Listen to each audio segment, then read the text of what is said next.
seputar Wong Kalang di podcast kita ya. Halo teman-teman, kali ini kita akan membahas seputar Wong Kalang di podcast kita ya. Saya Alfian, ditemani teman saya. Saya Maul. Oke, dan di sini kita bersama sang narasumber kita. Ya, nama saya Yanto. Oke, ya Mas Yanto. Mungkin Mas Yanto bisa menjelaskan apa sih filosofi Wong Kalang itu? Ya, menurut saya ilmu yang telah saya pelajari tentang Wong Kalang adalah orang yang mendiami Pulau Jawa zaman kerajaan di Nusantara. Wong Kalang adalah batas menurut dari artinya. Seperti katanya, Wong Kalang adalah orang yang hidup dikucilkan dan diasingkan oleh penduduk masyarakat pada masa itu. Masyarakat luas mengenal bahwa Wong Kalang adalah sekelompok orang yang liar dan berbahaya. Oleh sebab itu, Wong Kalang dikucilkan oleh sekelompok masyarakat sekitar. Meski memiliki prinsip hidup pekerja keras dan hidup makmur. Oke, pertanyaan selanjutnya ya. Mungkin ini bisa dilantarkan oleh Maul. Kebiasaan apa sih yang dijalani pada masa lalu Wong Kalang itu? Menurut katanya, Wong Kalang terdapat di berbagai prasasti Jawa kuno. Banyak sekali dijumpai istilah kalang yang pengertiannya seringkali dihubungkan dengan profesi di bidang perkayuan atau tukang kayu. Mungkin menurut saya itu karena Wong Kalang itu sering dikucilkan dan mereka itu dibawa ke hidup di pegunungan, perhutanan atau di pesisir pantai. Nah, Wong Kalang itu terdapat di abad yang lalu, dapat hidup di sekitar pegunungan seperti yang saya jelaskan tadi, meliputi Pulau Jawa dan pantai utara Pulau Jawa. Tempat tersebut meliputi Cilacap, Gembong, Yogyakarta, Surakarta, Bojonegoro, dan terutama di daerah Cepu di Kabupaten Blora. Itu ceritanya. Nah, untuk apa ya tadi pertanyaannya? Kebiasaan apa sih yang dijalani pada masa lalu Wong Kalang itu? Nah, saya telah menjelaskan tadi ya, mereka itu kayak bekerja sebagai tukang kayu. Nah, istilah tersebut itu sudah disebutkan dalam prasasti kuburan candi yang tadi saya jelaskan pada abad 831 Masehi pada masa pemerintahan Rakai Gunung Baris 16 yang menyebutkan lengkap Kalang and Gunung. Istilah kalang tersebut berarti menyatakan jabatan dari kelompok kalang atau petukang kayu. Nah, prasasti tersebut bisa menjadi sebuah fakta yang lebih realita dalam kebiasaan hidup orang Kalang sendiri. Gitu. Oh, jadi kehidupan Wong Kalang itu seperti diasingkan gitu Mas ya sama penduduk sekitar ya? Iya, soalnya terdapat banyak mitos yang bisa beranggapan masyarakat itu mengucilkan Wong Kalang tersebut, gitu Mas. Contoh-contoh mitosnya tuh apa aja sih Mas? Nah, mitosnya itu kayak gimana ya Mas? Ini kayak mitos belum bisa menjadi sebuah fakta. Iya. Dan terserah mau orang mau Percaya atau percaya enggak apa ya? enggak gitu. Iya, iya sih. Seperti mitos pertama, orang Kalang tuh memiliki ekor. Mitos ini tuh dikemukakan oleh sebuah antropolog Jepang, Mitsuho Nakamura pada tanggal 1983. Nah, orang tersebut itu mengatakan bahwa orang Kalang dulunya adalah tawanan yang ditangkap oleh Sultan Agung yang dari Bali pada abad 17. Yang kedua itu orang Kalang adalah keturunan anjing. Nah, selain beranggapan bahwa orang Kalang seperti memiliki ekor atau juga bahkan orang Kalang dipercayai blasteran kera, mereka juga beranggapan keturunan anjing. Gitu. Selain itu juga orang Kalang memiliki kesaktian yang tidak bisa dimiliki oleh manusia sepenuhnya seperti sakti mandraguna dan yang lainnya. Ngeri juga ya orang Kalang ya. Iya. Iya, Mas, tadi kan sudah dijelaskan oleh Mas Yanto sendiri bahwa sebagian besar mata pencaharian orang Kalang itu bermata pencaharian sebagai tukang kayu ya. Iya. Nah, apakah ada mata pencaharian lain selain berkayu itu? Sebelum masuk ke dalam mata pencahariannya, Saya menjelaskan mengenai orang Kalang. Golongan orang Kalang itu memiliki profesi kasar yang dimasukkan ke dalam golongan berderajat rendah yang pada akhirnya tersingkir hidup di tepi hutan. Itu adalah apa ya, latar belakang juga orang Kalang hidup di pinggiran atau tempat-tempat terpencil seperti hutan dan pegunungan. Orang Kalang zaman dulu adalah orang yang mahir dalam bidang perkayuan, menjadikan golongan orang Kalang diperlukan dari zaman ke zaman. Nah, orang Kalang itu pada masa Mataram Islam, mereka banyak dimanfaatkan dalam pendirian bangunan-bangunan di lingkungan keraton, termasuk masjid, makam, dan masa pengaruh Hindu. Golongan ini punya peranan besar dalam pendirian candi-candi atau bangunan profan di lingkungan kerajaan.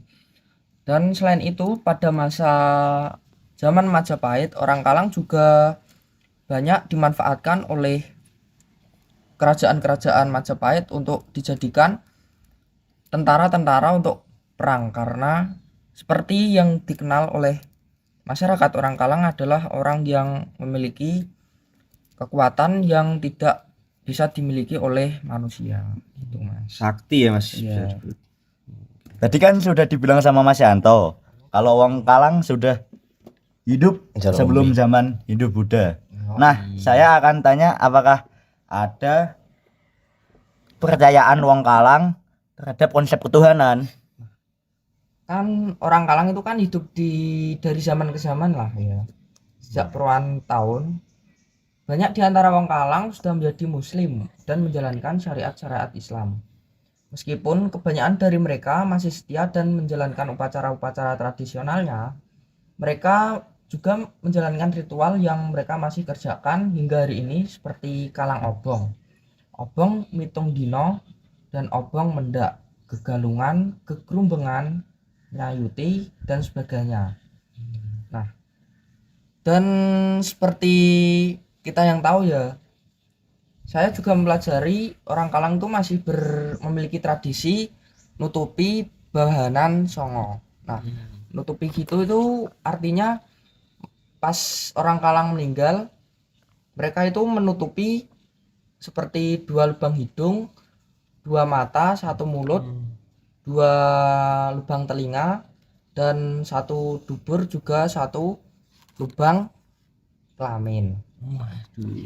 Nah, menutupi itu biasanya itu ditutupi dengan apa ya, benda-benda yang telah dimiliki dari orang Kalang tersebut. Nah, mungkin nanti bisa saya jelaskan menurut stratanya itu berbeda-beda Mas, Oh iya. dari strata tinggi, menengah, dan ke bawah. Berarti walaupun wong Kalang itu hidup di zaman Hindu Buddha, tapi wong Kalang itu nggak sepenuhnya percaya sama kepercayaan Hindu Buddha Mas ya. Ya, tentunya masyarakat wong Kalang juga memiliki mayoritas kepercayaan Islam, tapi masih menjalankan upacara tradisionalnya. Oke Mas. Oke Mas. Ya ini maaf ya teman-teman, ada suara yang bocor, maaf kalau ada noise. Pengajian bolo. Pengajian bolo. Ya lanjut Mas ke pertanyaan yang selanjutnya ya. Di sini kan kita mengenal wong-wong Kalang ini sudah sejak zaman dahulu ya Mas. Nah di sini saya pengen tahu gitu, status dari wong Kalang pada zaman sekarang ini seperti apa gitu Mas. Di masa sekarang wong Kalang itu sebenarnya menurut saya masih ada ya Mas, seiring perkembangan zaman. Dan zaman sekarang tidak ada berlakunya sistem kasta seperti zaman dahulu yang mengkastakan seperti raja, rakyat, dan sebagainya. Orang-orang Kalang sudah banyak berbaur dengan masyarakat lainnya, baik dalam pergaulan sosial maupun pernikahan. Suku ini sudah diterima dengan baik di Indonesia. Nah, suku Kalang juga dapat menerima orang-orang dari luar sukunya. Sudah ada feedback lah ya. Nah, tapi di kalangan internal tetap saja ada pembagian golongan seperti tadi, yaitu Kalang Obong dan Kalang Kamplong.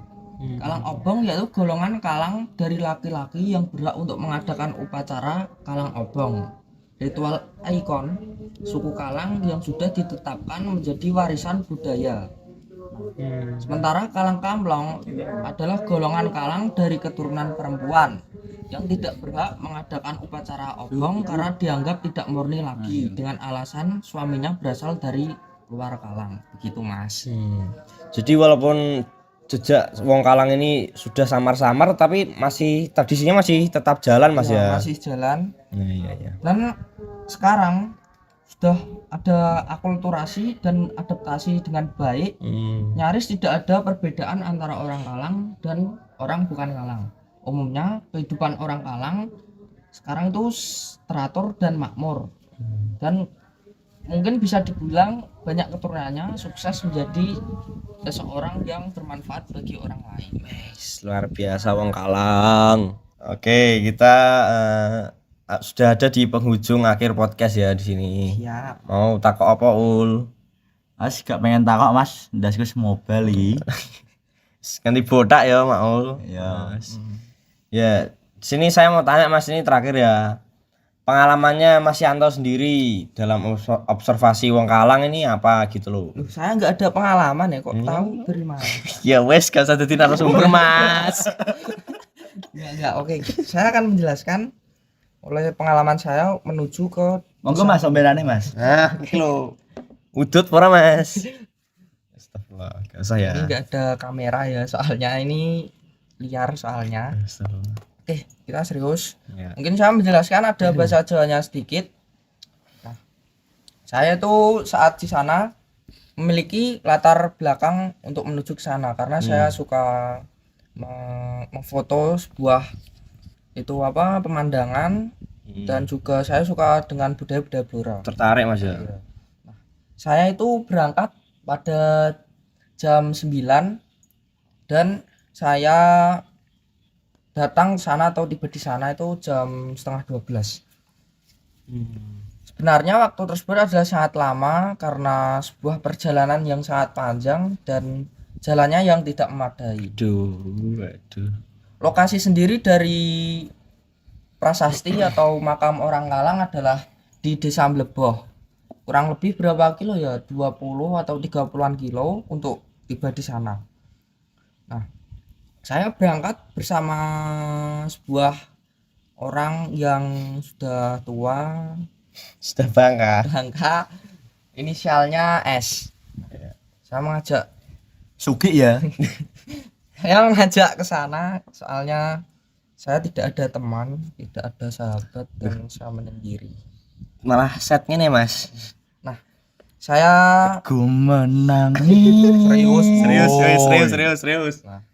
saya berangkat ke arah timur Blora melewati Jepon dan Jiken. Nah, lokasi sendiri di Jiken alas sabak ya, belok kiri. Belok kiri terus jablas terus nganti pol. Yang di botak. Jalannya itu sangat amat tidak terurus. Iku wis kok dalan iku lho sawah. Mohon pemerintah Kota Blora untuk itu memperbaiki sebuah jalan. Nah, tolong ya. Pak Arif tolong. Nah, di sela-sela saya melewati jalan yang tidak terus itu terdapat sebuah jalan di samping jalan yang rusak seperti jalan yang setapak tapi sering kali dilewati oleh masyarakat karena jalannya itu lebih mulus. Nah, itu ya soalnya tetapi apa ya, mobil tidak bisa melewati di situ. Sempit Mas ya.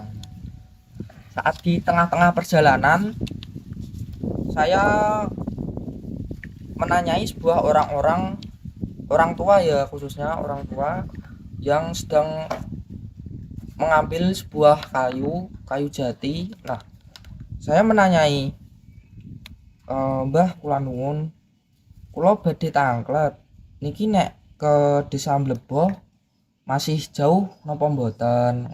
Nah, jawaban dari mbah tersebut adalah, oh nggih masih jauh Mas, dalane yo ngene iki apa anane welek, tapi nek diteruske juga ada jalan sing cor-coran atau udah diperbaiki. Tapi perbandingan dari jalan tersebut rata-rata masih jelek dan belum keurus. Nah, setelah melewati jalan rusak di pertengahan hutan, saya berjumpa dengan sebuah desa atau dukuh yang bernama Blebur. Di sana terdapat banyak masyarakat hingga sebuah fasilitas pendidikan seperti SD, SMP. Kemudian setelah melewati desa tersebut, kembali lagi ke jalan yang rusak dan tidak terurus. Sekitar ada 10 kilonan kita sampai ke desa Bleboh. Saat sampai di desa Bleboh, terdapat perempatan atau pertigaan, saya lupa ya. Itu kalau ke kiri ke desa Janjang yang ada makam Ki siapa gitu saya lupa, dan ini belok kanan terus saya di sana mampir ke sebuah warung dan menanya-nanyai oleh orang tersebut. sana. Saya menanyai bahwa orang Kalang itu di mana ya Mbak gitu. Nah, Mbaknya tersebut itu tidak tahu akan adanya orang Kalang, padahal Mbak tersebut adalah penduduk asli desa tersebut. Nah, mungkin bisa diambil dari pelajaran ya, bukan hanya orang-orang orang-orang tua atau sesepuh yang dapat memahami budaya-budaya Blora atau khususnya di sana ya, tapi kita juga sebagai generasi penerus bangsa, kita juga harus tahu akan adanya budaya tersebut. Saya sangat kecewa akan adanya itu, dan saya sangat bingung gimana lokasinya ya. Tersesat, guys. Nah, setelah saya menanyai Mbak tersebut, saya kemudian membuka Maps dengan sinyal yang lemah dan sangat lama untuk membrowsing makam desa tersebut. Saonone, guys. Nah, saat saya meng-search sebuah makam, saya dialurkan atau diarahkan ke makam Bleboh. Saya di sana mencari sebuah makam atau prasasti orang Kalang yang sangat identik, yaitu ada bebatuan yang khas dari makam tersebut. Tetapi banyak dari makam-makam tersebut tidak ada satupun orang Kalang di sana atau makam orang Kalang di sana. Terbengkalai, Mas ya. Ya, tapi di sana itu enggak ada makamnya emangnya, Mas. Cuma ada makam-makam umum yang dari tahun 90-an, 90 80 dengan makam yang sederhana. Tahu makam yang sederhana, Mas? Ya, sing biasa. Ya, mungkin ini sebagai pengetahuan ya, makam Iya, orang dulu itu seperti kan sekarang pakai batu nisan. Tulisan. Nah, tapi orang dulu itu memilih untuk batu nisan tersebut diganti dengan kayu, tumpukan kayu. Kemudian ditulis dengan sederhana dengan nama dan itu tanggal kematian. Ya. Sampai-sampai orang dulu yang sudah meninggal di sana sudah bilang namanya dan tempat dan itu tanggal lahirnya. Nah, setelah memutuskan saya salah lokasi kuburan tersebut, saya kemudian mencoba menanyai orang sekitar di sana. Nah, saya menanyai orang yang sedang membenahi paving atau kerja bakti. Nah, saya menanyai orang di sana. Lanuwun Pak, intinya Pak mau tanya untuk makam orang Kalang itu di mana. Nah, itu masnya itu masih belum tahu akan adanya orang Kalang. Malah saya dijerumuskan ke Jepon. Iya, Mas. Nah, itu sangat tidak mungkin ya, soalnya belum ada penemuan di sana. Pentok, Mas ya. Nah, mungkin saya dan temannya itu dan saya menanyai orang itu, kemudian di apa ya? Itu loh Jelas no. dibantu oleh teman-teman yang lain dengan umur yang sudah tua. Nah, mbah-mbah ini tahu akan adanya makam dari orang Kalang tersebut. Akhirnya tahu. Saya tahu dengan melewati sebuah sungai, pegunungan yang sangat panas di jam 12 siang. Kayak Mbah apa Ninja Hattori. Naiki gunung, lewati lembah. Nah, setelah itu ya dengan motor saya yang tidak mumpuni, sangat bobrok, glodak-glodak, hanya jalannya jelek, sampai skoke wis wates ngono lho. Sok duak wis. Wah, si Eyo. Balik-balik mau sisa stang tok ya, Mas. Rontok mesine. Diotong-otong mesinnya. Nah, saya memutuskan untuk meninggalkan motor saya ke sebuah gubuk di persawahan perbukitan.